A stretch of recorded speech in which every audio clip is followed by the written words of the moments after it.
Today I'm going to be showing you how to change language in One Piece Bounty Rush game. It is a very simple thing to do, so let's get started. So first, open any browser on your PC, then game One Piece Bounty Rush and click the second link.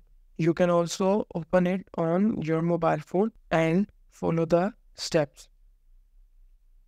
So as you can see, an option of language on the left side of the navbar. There are two languages option, one Japanese and the second one English. You can choose it and then you have to click on the download button which is given on the right side of the navigation bar.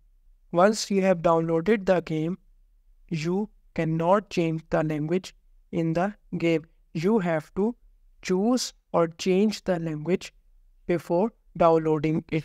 In this way, you can change the language of One Piece Bounty Rush game